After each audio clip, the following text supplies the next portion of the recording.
lot of the research that is going on the history of glass, on historical materials, on how you produced it. So we have a knowledge that goes, from the Roman or even before ancient times, in how the objects are produced, how the material that was used is produced, how this changed.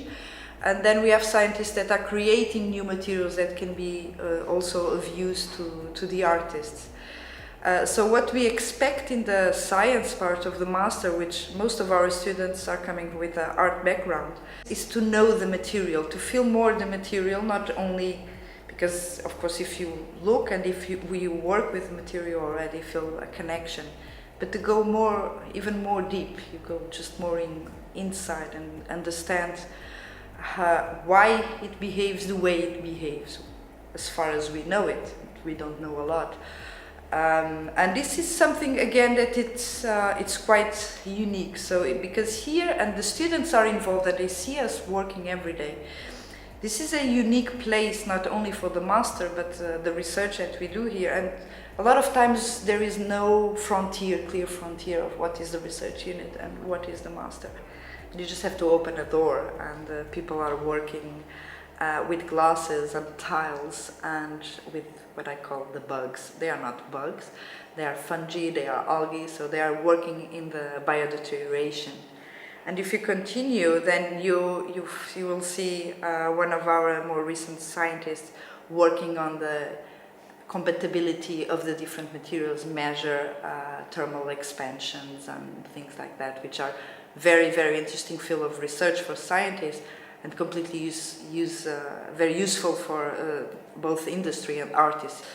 And then you continue, and every time you go to one of these workshops, you have to understand, like, the big tools are for the artists, and then you have the small tools. So everything that it's small to cut glass, it's a scientist who is going to use it.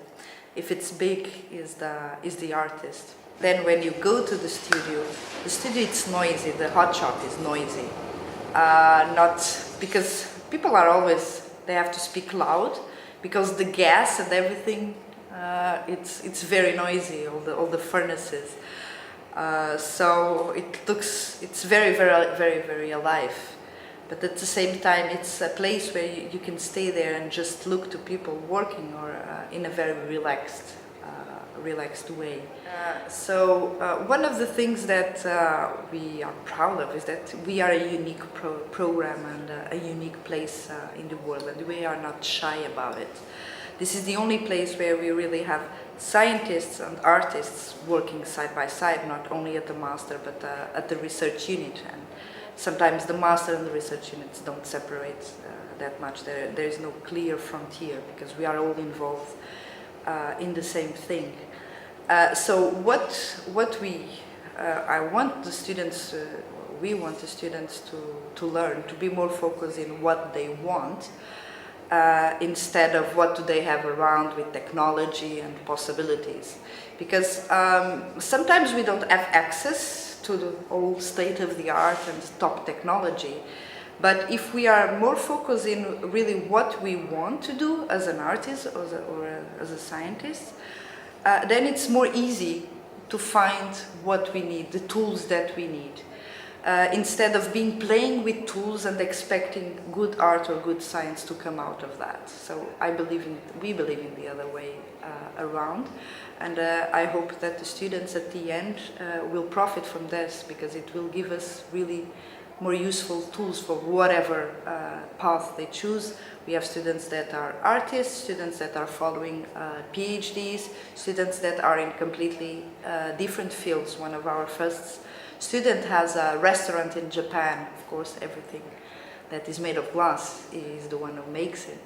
But he's a success in what he does. And I believe that one of the reasons is because here they learn to look inside and think, okay, so what do I want to do? And then I find the tools to do it.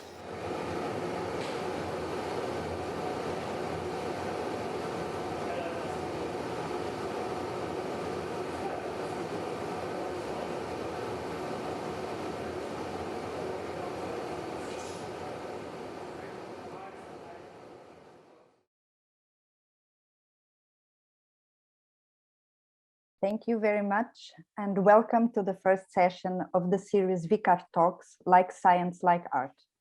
The daily contact, cooperation, and questioning between us, artists and scientists at VICARTE, creates a unique terrain where practical and theoretical questions arise.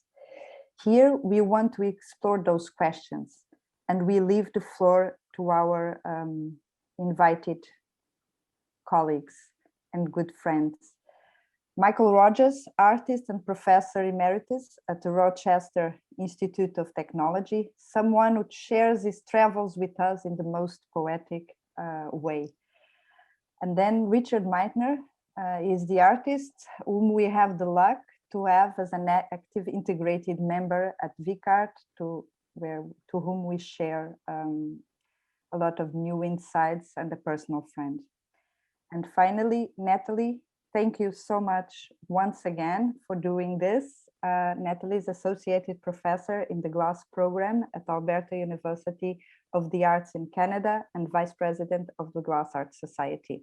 The floor is now yours, and once again, thank you all. Thank you very much, Marcia, for the invitation. I've been dreaming of this conversation for the last month and thinking of different strategies about how we can do it. And one of the briefs that Marcia gave us was to have an interesting conversation. And I think about that line that she speaks in the intro video about opening a door. So I'm hoping we can do that. But before we start, I just want to talk a little bit about the protocols. So I know everyone is now well versed in the Zoom and the things that we need to do, but you'll all be placed on mute.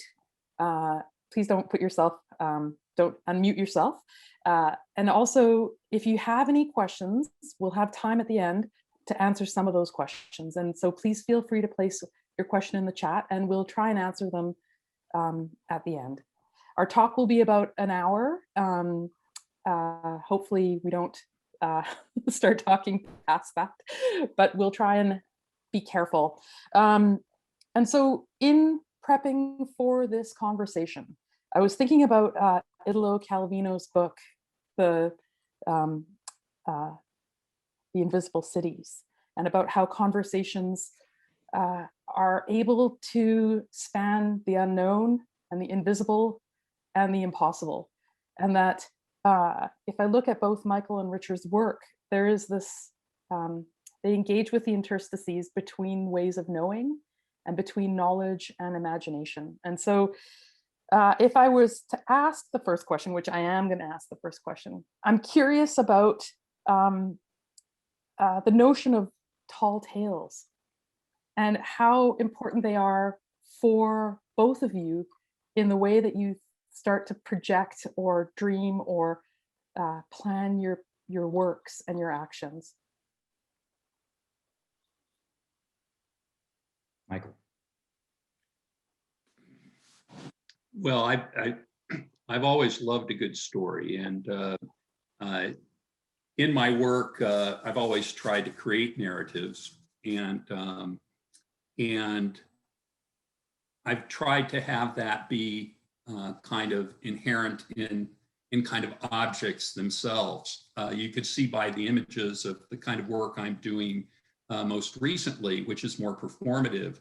I'm now taking the objects and I'm reacting to them within a specific environment, but still trying to create a narrative. So the thought of that hasn't changed that much for me. But I remember my grandfather, who always told long stories, and it took me a long time to figure out, because he added, most of it was true, but most of it was probably false, with just enough truth for believability. And that was fascinating for me. And Richard? I could almost answer the same thing. I mean, I think you hit it right on the button. I certainly see that in Michael's work, and it's a really important idea to me. The difference may or may not be, I don't know, I'd have to ask Michael, but for me, the word narrative is a little bit problematic, because narrative implies a specific text, one text. And for me, it's about the start of the story, but where the story goes has to be ambiguous, because for me, that's what art is.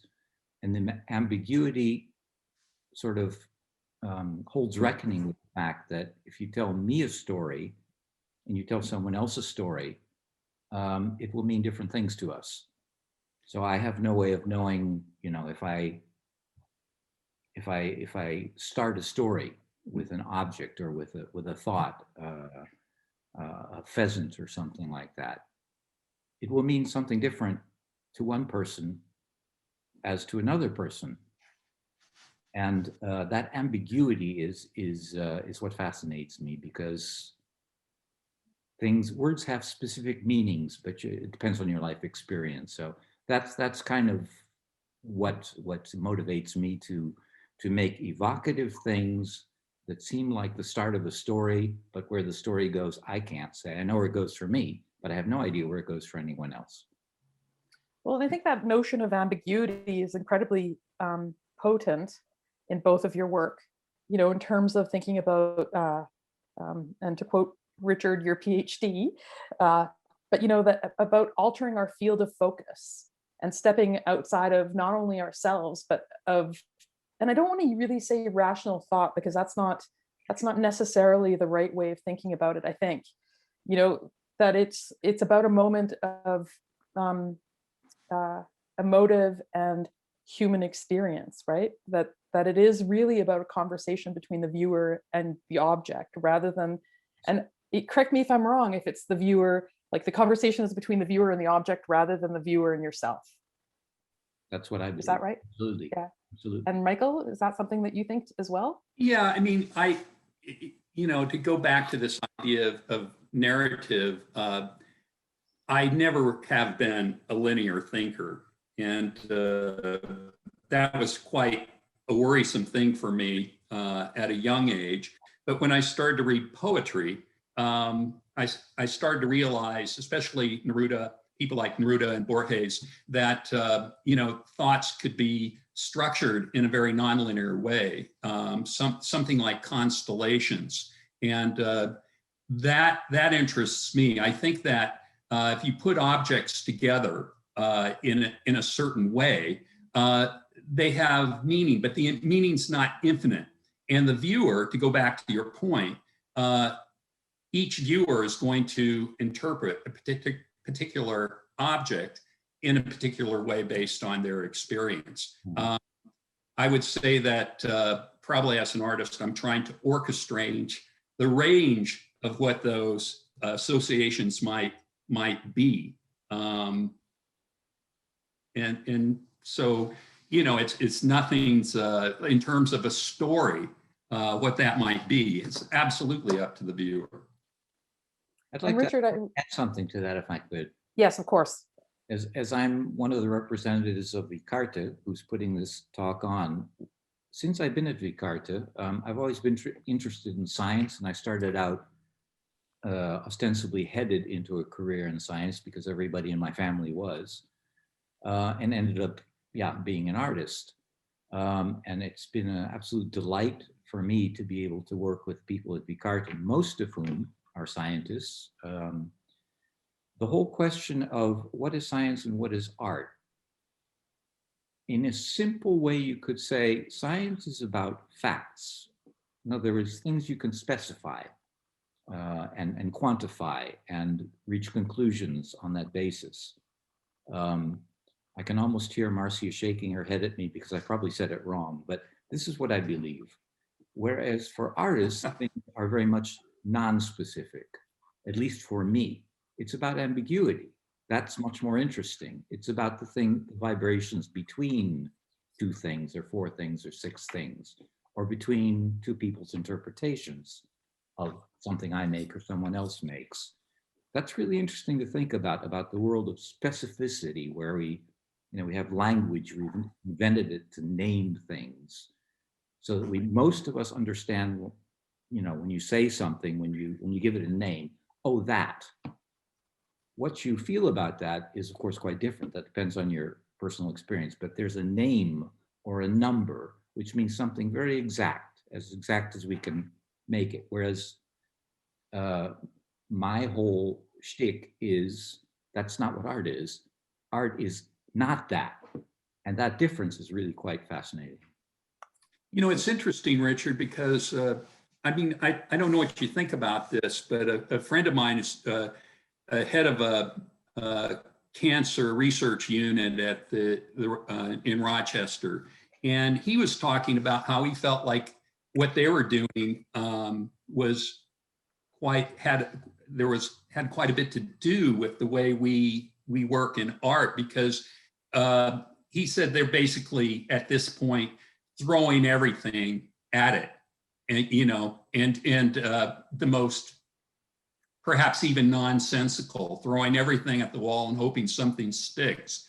And to me, I was a bit surprised at that, but it did seem like there was an affinity, a correlation anyway, for how we approach things. The correlation is scientists can get out of control too. You know, that's it. Well, and I think also that, you know, when we're looking at art and science and where there might be overlap, I think it's in that space between complexity and the undiscovered country. You know, that when you're starting a project, at least the way that I've visualized it, you know, you're starting a project and you know this, and you think you know that, and it's the space between those two things that you're trying to shed light on. Mm-hmm. And, you know, I think with science and with art, we think we know a lot of things, but there's still possibility. You know, there's this deep well of possibility around this notion of complexity and how we understand complexity in terms of, if I think of visual art, or if I think of sculpture, or I think of what glass and what glass can bring to the conversation, is around a kind of collision of disparate elements that then can bring forward a kind of thesis or a kind of emotive moment, but again, between the object and the maker, or the object and the viewer, sorry. And so I'm curious about complexity, and I'm curious about how both of you navigate complexity through the different disciplines that you bring to your practice. Shall I start? Sure. I kind of revel in complexity. I've taught myself slowly to not look for certainties and to enjoy, just as you said, the strange things you discover. I mean, you're walking into a forest where you don't know anything. There's lots of things around you, and you kind of look at those things and wonder, and then you notice one thing has to do with something else, and you learn stuff, or at least you feel stuff. You have experiences. You're alive. It's that simple. It's the joy of I think of a child with lots of stuff he or she has never played with before, and picks one thing up and picks another thing up and bangs them together and sees what happens, and then suddenly thinks of something else. It's really that simple. That's for me the joy of. In this case, I'm defining things you don't know as complexity, but you know, I'm hoping that the two are allied in some fashion.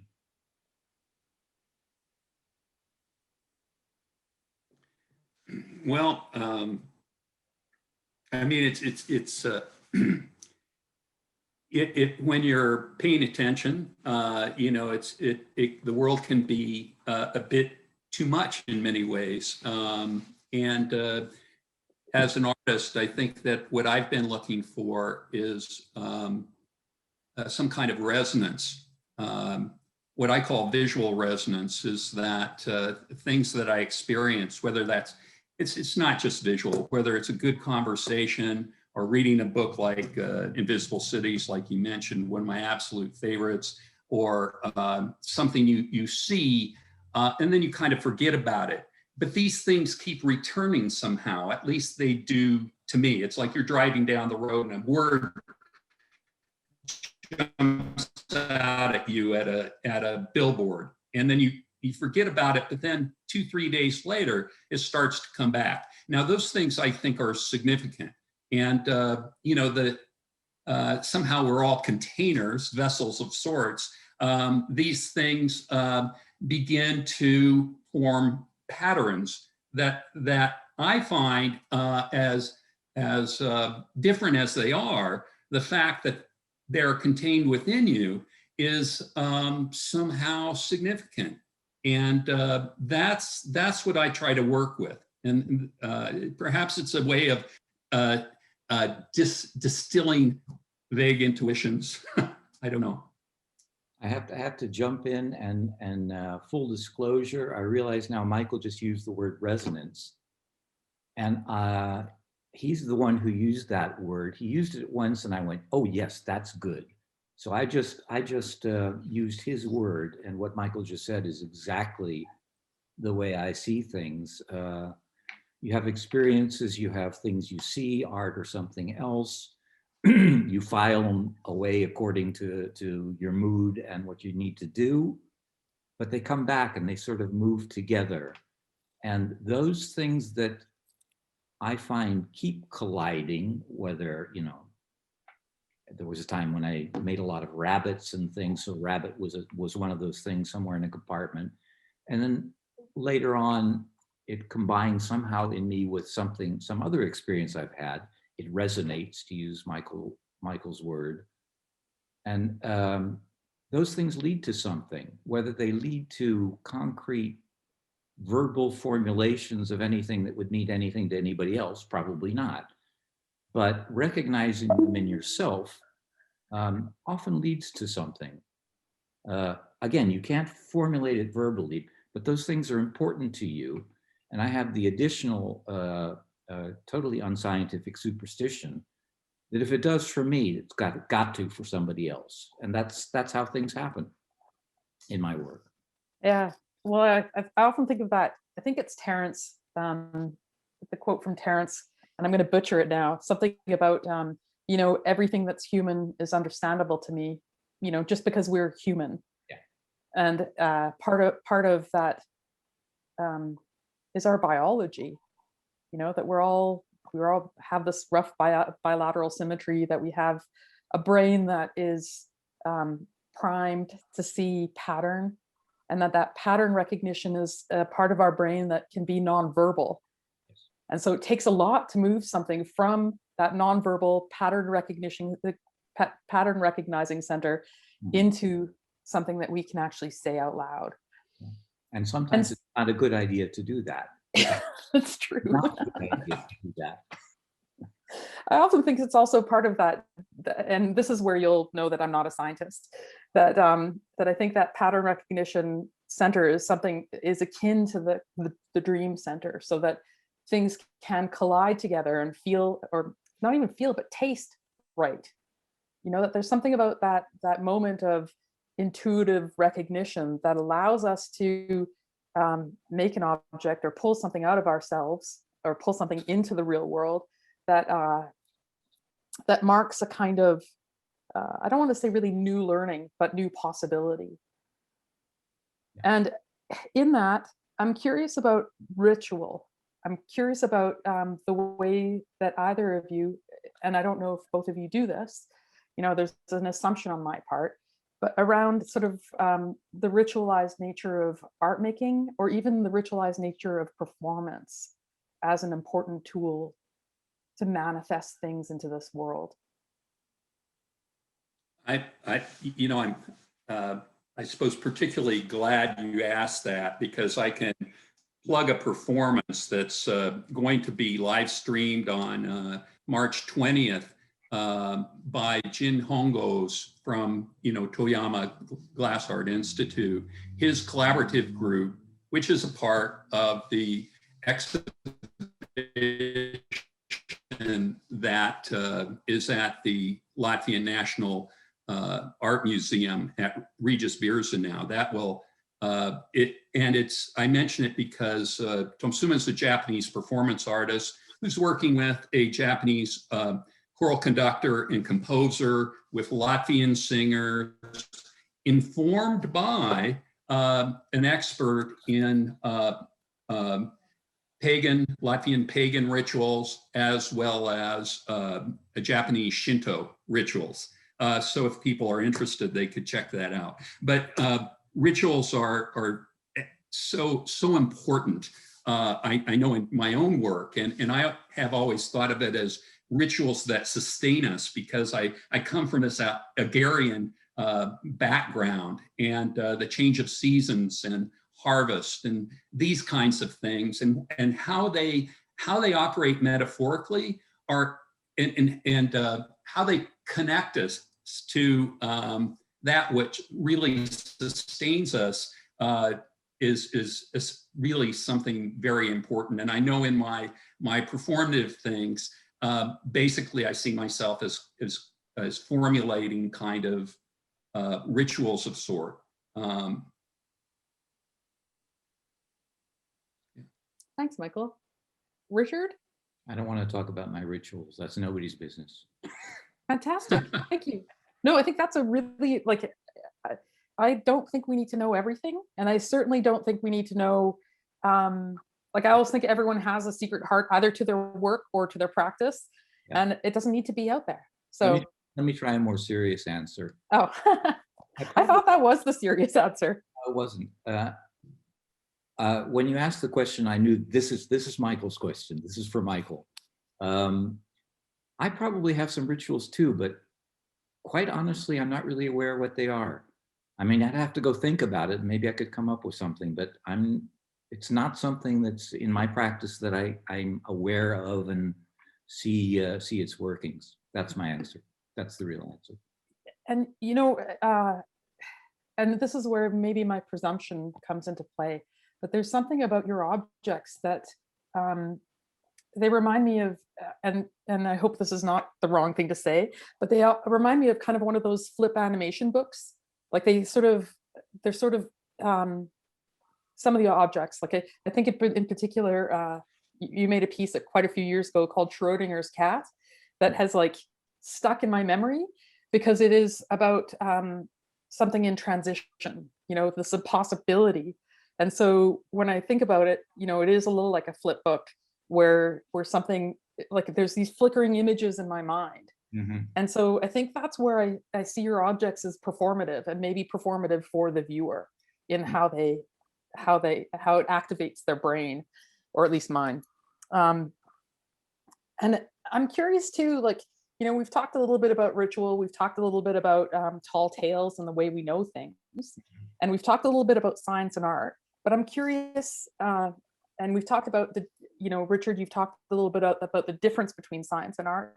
And I'm curious if either of you think that there's a similarity. Like, is there a point of connection? I think if I can start, I think there is a connection. I think that's, if you look at the recent history of how societies view science and art, I think it's fairly fair to say that for the last few centuries, they're sort of like yin and they're totally, opposites. And in recent times, they've come together. That is, they're trying to come together. They're coming together in lots of forms. VICARTE is one of them. Since coming to VICARTE, I mean, I think I've some people know that I said earlier, all of my family were doctors in science. And I was sort of like, okay, naturally, that's what you're going to be too, I guess. That's what you start off thinking when you're young. I thought of that as the world of logic and the world of fantasy, sort of like art and science. But I also thought that you could think your way to art. That's what I thought when I started. Since I've been at VICARTE and had a chance to work with scientists and speak with scientists, strangely, in a place where they've been brought together, I've come to spend more time thinking about and focusing on the differences rather than the similarities. There are, of course, similarities. There are a lot of similarities, and they're important ones. I've gotten myself into trouble with various scientists, Marcia being the first one, for making declarations about science. She goes, "Oh, no, no, no, no, no." You know, is she listening? I hope not. I think that at the moment, it's more important to focus on the differences than the similarities. And the reason I think so is because what I'm witnessing in education is a tendency to teach art as one teaches science. In other words, name things, specify things, give them names, give them numbers if you can. And I think anybody in education knows that's happening a lot. And I consider that a really dangerous tendency because, as we've said, or as I've said, ambiguity is what I want to preserve, not specificity. I don't want things to be named because then the excitement is gone. That's my personal way of looking at art. I'm going to stop right there. Yeah. And Michael?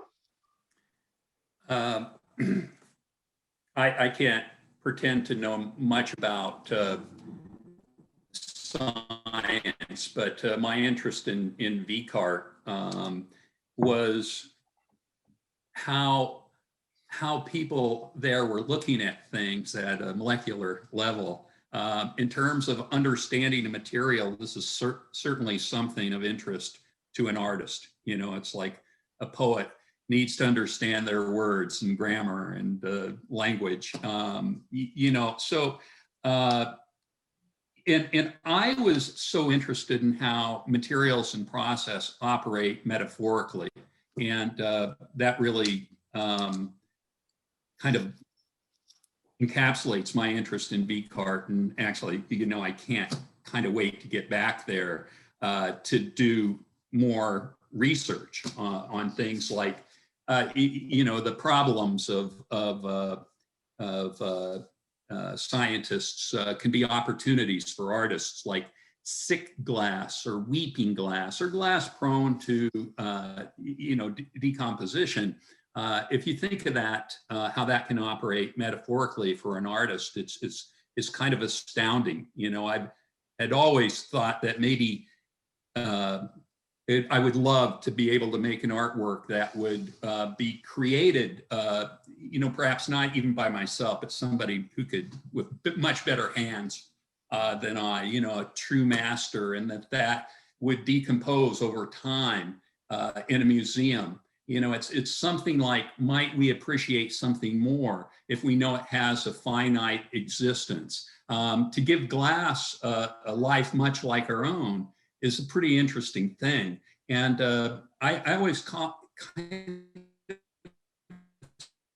saw science as a way of doing that. Also, I think that they're, you know, at VICARTE, they're really involved in conservation and of all materials. And this is I've been working a little bit with Corning on this too. Has you know, their conservation lab enjoys a quite nice close relationship with that at VICARTE's. And you know, working with incompatible glasses and anticipating that, and then figuring out how to put things together. You know, it's a fascinating kind of place to be. I absolutely have no idea where it's all going, but it's just so interesting to be around people who know so much more than you do about things, and that potential, you know, to learn something is astounding. And that absolutely is the kind of thing that I've been, I tell my students for, you know, now for, you know, 15 years, that they should be going to VICARTE because I think there's, and I think that the way I see things kind of going now, you know, this interest in material and process rather than concentration on just the object, I think that the whole situation has now caught up to what VICARTE's been doing for a long time. Well, that's one of the things that really struck me with our initial conversation with Marcia about what this talk could be, was, you know, about that interstices between two ways of knowing. And I think you know, if we think about what conservation is and what the material sciences are in relationship to this deep pool of possibility of metaphor and of ambiguity, I think there's an opportunity to have really rich conversations about what could be and what I'm trying to remember again what Marcia said about the relationship between the scientists and the physical understanding of the material and the preservation of that material in relationship to intent, and in terms of the artist's the intent of the artist in the making of the object, and that those two things are happening simultaneously in a space, I think is also rich with possibility, because the way and again, I don't mean to take over the conversation, but when I think about the way that we learn how to make glass objects is around a kind of oral tradition. It's around a kind of physical tradition. It's about embodying the knowledge of making, and about the hand, and about colliding together all these complex things into a process and into an object that then contains, not only ambiguity, but I think, ambiguity with a sense of purpose. And I think that's where that notion of altering the field of focus becomes a key kind of component to what I imagine happens at that institution. So, the space between knowing and feeling, I think, is a really, again, back to both your practices. I'm curious about, where that point is for you. Is there, or is it just, are you inhabiting that space between knowing and feeling as you're making? Natali, did you just ask where the space between knowing and feeling is? I know, that's hilarious. That's isn't it? Michael. That's Michael. You take that one, please. Okay.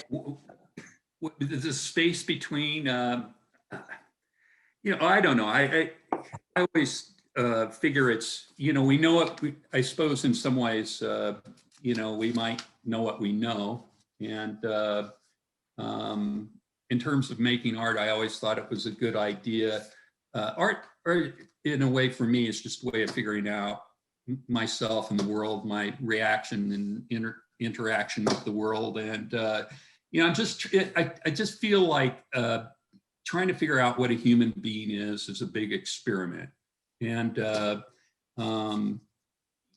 so for me, it's always been at least important to start from a place of not knowing, and then get to another place where, maybe I've learned something from experience, but every time I get to that place, I'm reminded how much more that I don't really know. And, I'm curious about many other things. I don't know if that answers your question or not, Natali, but it's an attempt. Yeah, no, it does. And I realize that no one is psychic. And I may have I may have missed a little bit of information. I always think of art making as a kind of shamanic process, that we take in all this information over the course of our day and over the course of our practice. And as we look at material and as we experience or build experience and proficiency, and it becomes kind of a process of metabolizing that information. And as we make the objects, that's the product of that metabolizing. Can I jump on something Michael said? Yes. And what you just said? That's really a form of evoking. And this is something that I've always been so impressed with. I've seen Richard as a mentor, both in education and in art making for the longest time now. And, I really cherish our friendship. And I've always been astounded how his work has kept changing over time. And, and so I'm, there seems like there's so much in terms of ideation and something else I can't put my finger on. But I'm wondering what kind of rituals or where all that comes from, you know, with Richard. That's a hell of an introduction, Michael. Let me just return the compliment and say, you've said that a number of times, and I want to say that you've been every bit as much of an inspiration for me as a friend and as an artist and a teacher as you say I've been for you. So that said, now what were you talking about? I guess I think, you know, your work has kept changing over time. And I've got it again. And when you started speaking, what I wanted to say is to introduce one word, which is probably the answer to your question, and also one I think is quite useful, and also is a prime motivation for me as an artist, and why I don't make things that sort of are, you know, with small spaces in between, why I jump around a lot. It's about learning. Artists, for me, and I think you said this in another form, and maybe Natali did, art is a way that I think is analogous to what a child does when it's confronted with lots of things it's never seen before. It picks them up, bangs them together, throws them, and figures out, you know, what those things are and what the child can do with them. That's what I do too. I learn stuff, and I love that. I learn stuff by picking up a material or picking up an object or doing something, thinking, well, what can I do with that? And trying to do something with it. And again, what I learn can't always be expressed in words. And for me, that's not necessary, but it's important. That's what I think. And that's what I do. That's why I make art. Art is an amazing way to learn things, and I love that. I think there's also, I can't remember if it was part of our conversation earlier or if it was through some of the reading I did prior to this meeting, but around curiosity. Like, you know, I think curiosity is the key thing when it comes to both art and science. You know, what if, what's on the other side of that hill? You know, those, you know, why does fire burn? Like all of those things, those curiosity becomes, yes. At least, and maybe I'm wrong about this, but I think it's a very human thing to be curious. It is. Yes, it is. Yeah, and so curiosity. How I'm going to ask a question that I want to ask about teaching from the both of you. How do you activate a student's curiosity? Mike. One of the things that I'm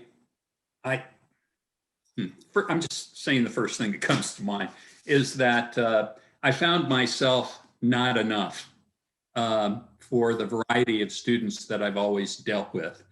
And in some ways, I'm proud of knowing my limitations and that I could only offer so much. So I always sought, you know, these students, they're, you know, we're all, you know, kind of students, you know, participants, I guess I'd prefer to call us. But for the students, you know, many are sometimes looking for, you know, one right way. And I certainly don't want them to think my way is a right way.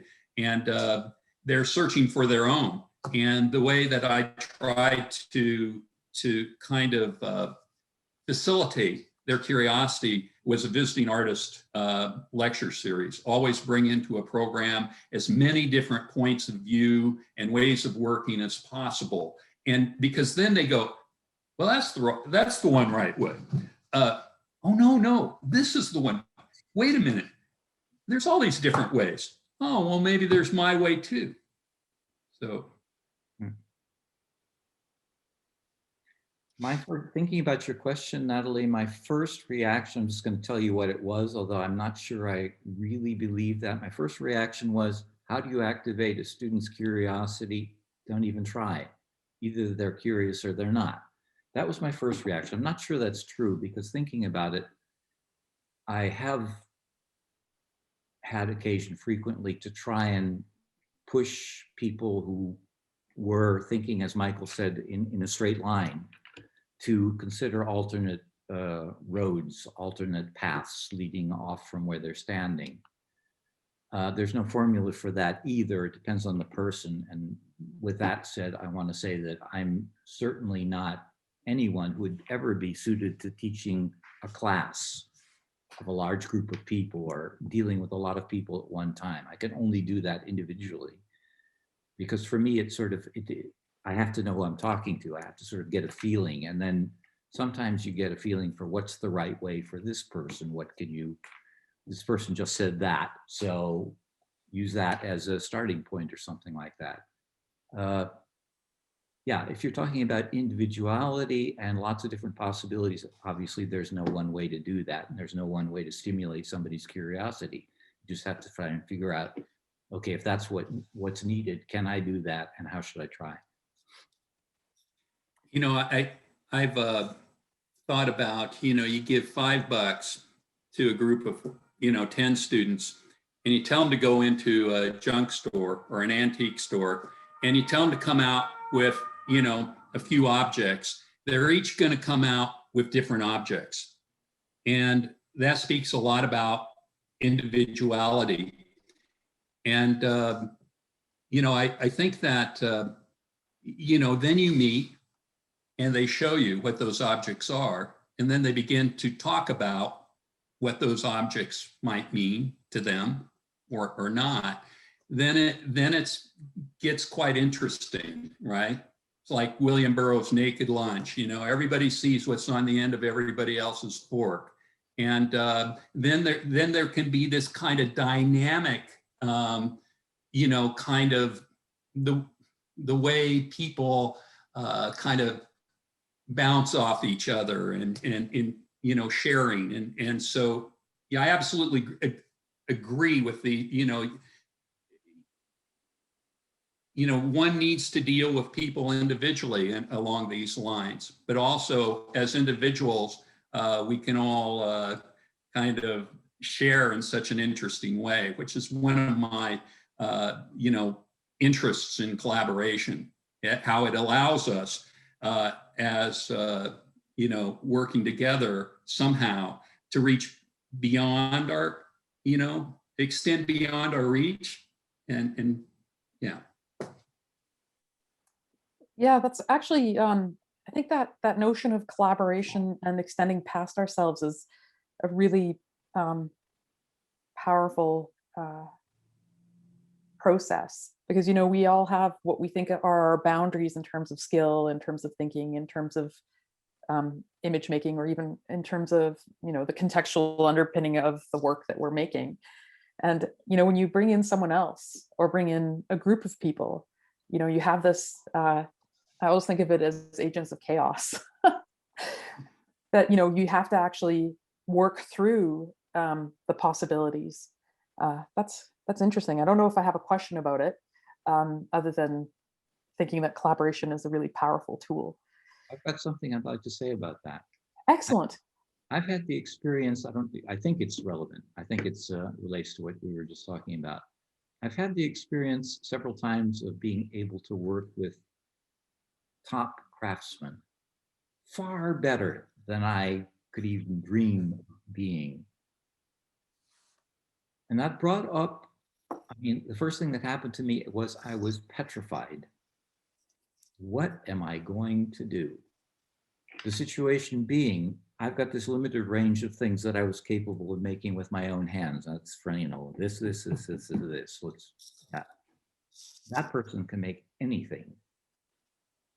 Choice is frightening. Choice is frightening, and that's something artists have to deal with. That's what I wanted to say. Yeah. I often think of Bruce Mao, and he wrote an incomplete manifesto of growth. And I think point one might be, you know, now that everything is possible, what are you going to do? Yeah. Yeah. Then it gets difficult. Yes. Yeah, it is. We're coming to the end of our hour. And I was wondering if there was anything else, anything that we'd missed or anything that you'd like to bring up or ask each other. How's it going for you so far, Michael? You happy? Yeah.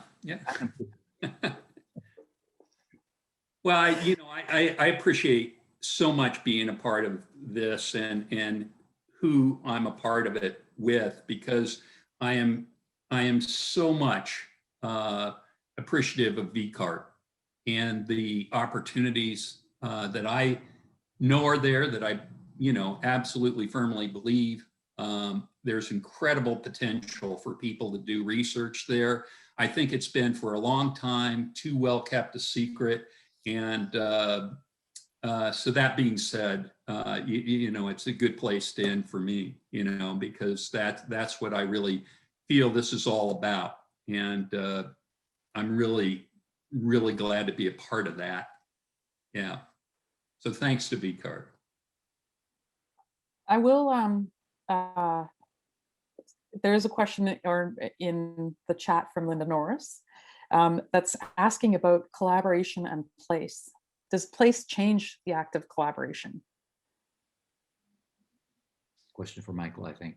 Well, I mean, it really has. I mean, I'm sitting now in the studio of IRMA Collaborative here in Riga, Latvia. And I've worked with my colleague Nguna Aldera, who's professor at the Art Academy. And she's worked with her students, engaging them with RIT students and also Alfred students,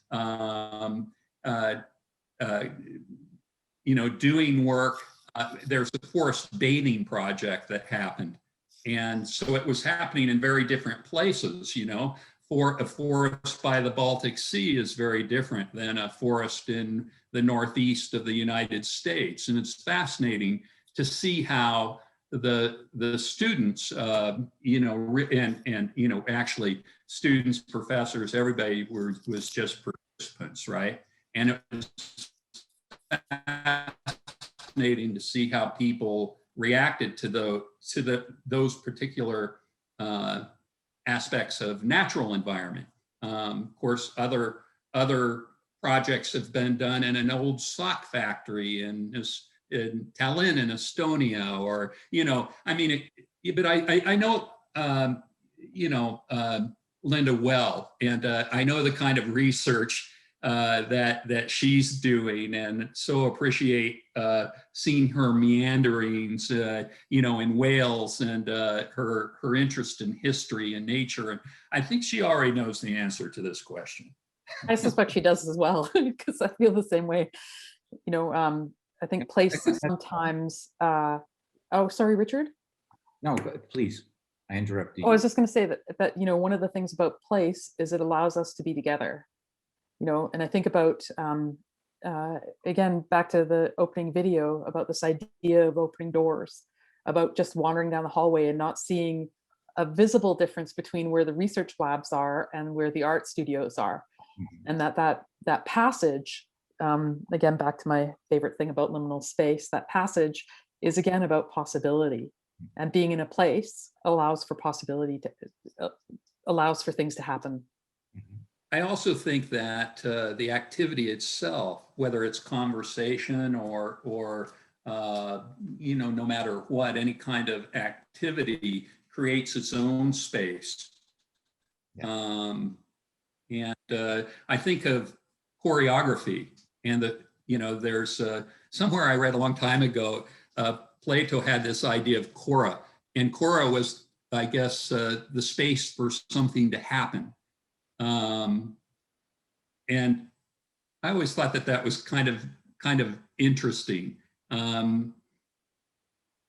Anyway, I don't know where I'm going with that, but I just know, like a conversation, you have a great conversation with somebody, all of a sudden you feel like there's an elevated platform, and things become like my dinner with Andre. It's just a great old movie, and how this conversation kind of can shut out the rest of the world, can kind of create its own space. That's really interesting.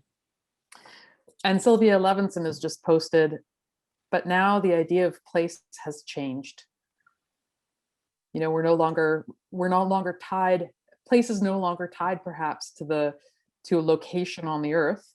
You know, that we can sit together here on Zoom and have a conversation around the globe. That's a very interesting. I hadn't thought of that. Yeah. We also have another sort of statement or a question from Jack Wax around that scientists and artists are, in a way, not tied to profit in the same way as other maybe professions and ways of thinking. I'll read what he says. In the most primary sense, artists and scientists are the only group that are trying to understand what the world has to offer, what are the ramifications of being alive through materials without thinking of profit. And I think I'm curious to know if either of you have a reaction to that. I don't know if I can think of something. I was trying very hard to think of something else of which that's true, but I certainly would agree that that's another thing that sets, I think, artists and scientists a little bit apart from other professions. Yeah, theoretically, in the pure sense of the word, artists aren't concerned with profit; they're concerned with depth, and they're concerned with knowledge in the purest sense of the word. Of course, we both know that that's not always the case, but it is in very large part still the case. So I would agree with that. Yeah, in the purest sense of the word. I think both in art and science. I've always felt, I don't know, maybe it's just me personally, and I've always found, I guess, been suspicious of kind of the commerce, you know, turning art or science perhaps into commerce. And when that happens, you know, I start to see people play, you know, this purest sense of the approach to the arts. Yeah. Well, I always think about value too. You know, what is the value of the production of our work? And, you know, for me, and I think I don't want to speak for either of you, but I think the value of the work is an exploration of our beingness, right? Of us being human, of us being here, of us sharing either an emotive or an object. And I use object in the broadest sense of the word, like, because I see performance as part of that, you know. But I see the production of artists and of scientists as a kind of expression of our humanness, and about providing either a spot for reflection or for, I don't know, I think I need to think about this a bit more. I don't know if I can finish that sentence or that thought in the next 5 minutes. So I was going to ask another question just around whether or not, and again, I'll try and make this succinct, but you know, when I think about fact and fiction and the space between the two and the possibility for fiction to be fact and the other way around, I'm wondering how it is we explore truth, or you know, with those two. And again, I don't know if that's an actual question or just a musing, and whether or not serious musing. That's a serious musing. Yeah. Well, yeah, and I don't know if we need to answer that today. Let's just see. There's another. Devira asks or wonders if what we're talking about is the commodification of art, and and that artists have become a phenomenon in the late 20th century and the late 21st century. So, Devira, talk about. Pardon? It certainly isn't something I'd like to talk about. No, but I think Yes. Yeah. Oh, and Robert Wiley asks, does art need to be concerned with truth?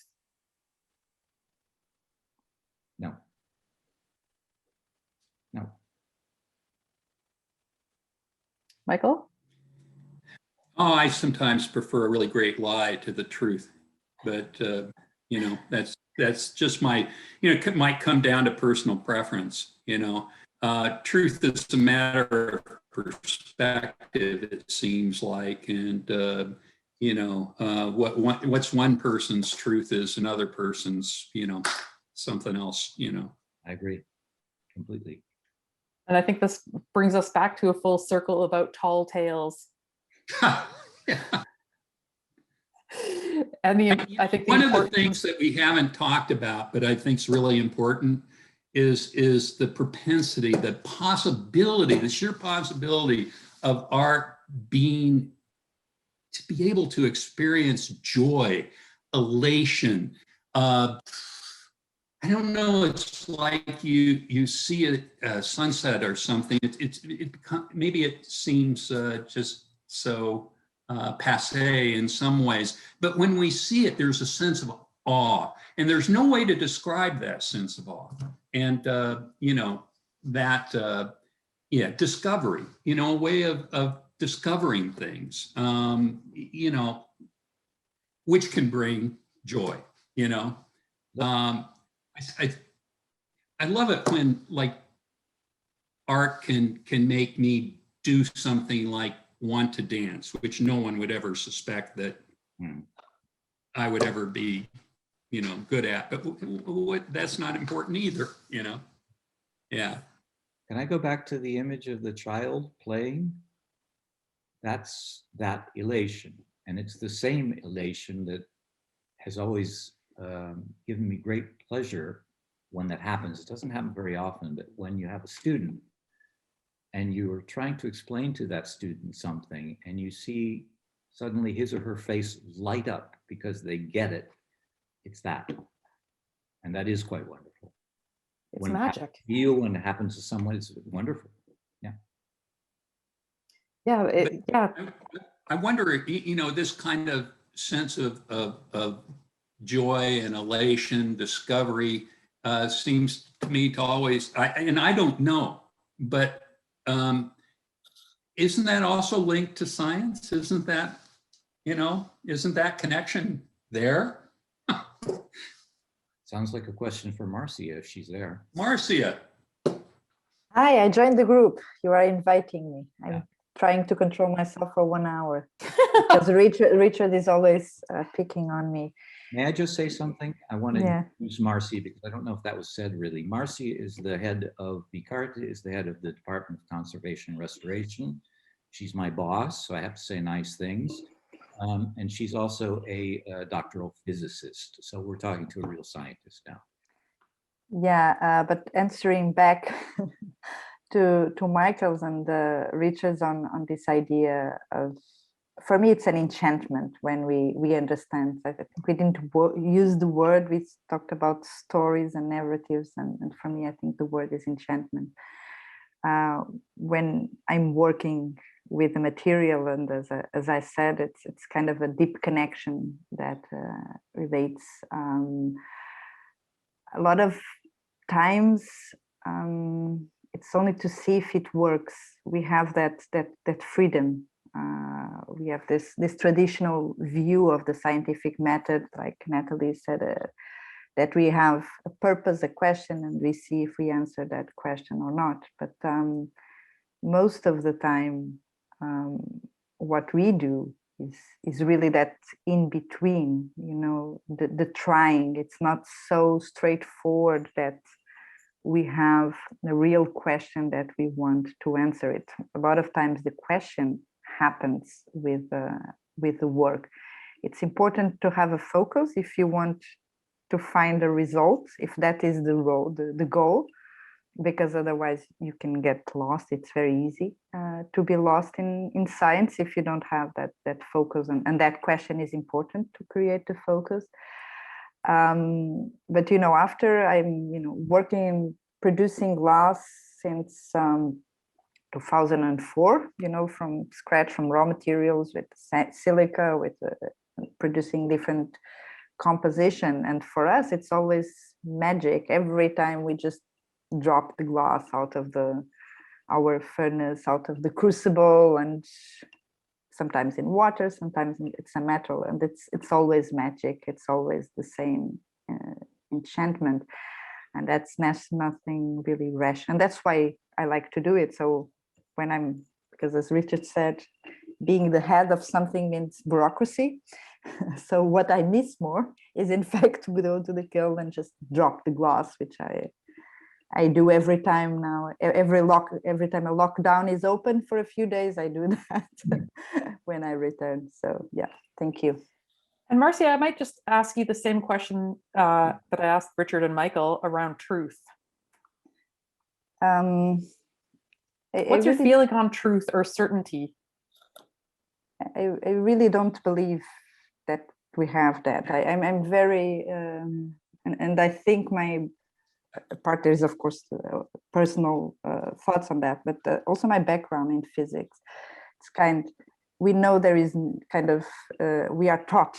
So it's really also in the teaching system, in the sense, there is no truth. There is a moment where something, it's true to that moment, but the next moment you can have a different truth. So there is no absolute truth. So for me, truth is not important. Yeah. And I think that might be a wonderful place to open the floor. Are there any other questions from those of you who are attending? Have we missed anything? Do you have a burning question that you'd like to ask both Michael and Richard?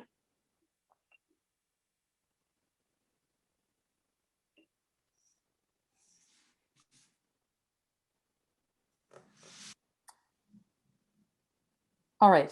I see that there is some thanks in the chat. So I'd like to thank everyone for coming. And I'd really like to thank VICARTE and Marcia again for the opportunity to lead this, to be part of this conversation. Oh, there are some questions. There is one question from Anna Pereira. Can one of the differences between art and science be focus? In science, you have one question and you focus on that question, while in art, you're working with lots of questions at the same time, question mark. And I think I'd say yes, but I think Marcia just said no. Yeah. So as I said, in theory, yes. When we have the opportunity to not doing it, it's also great. And fortunately, I had the opportunity to do my research without. The question was, what happens? And this is a very broad question. Okay, so you can really do a lot of things in that space that question creates. What happens if? So I don't think it's a very concrete question. Yeah, we also have a question on sustainability. I don't know. And I think Ethan may have asked this twice. And so thank you, Ethan, for reposting it. It got lost in the shuffle. And so his question is around sustainability in glass art and the design in the coming future.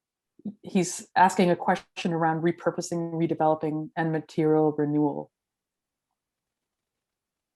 What's the question? Just around, I think, sustainability in the future of glass. Is that a question?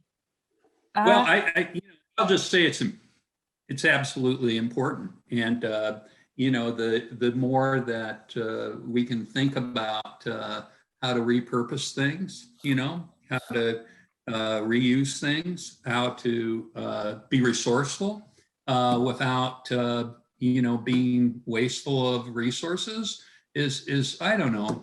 My mother always told me to turn the light off of after I left a room, or that kind of thing. It's common sense. I mean, we live on a pretty small planet, and these things are absolutely of essential concern. And I think this is where collaboration is really essential, because small private studios, I don't know.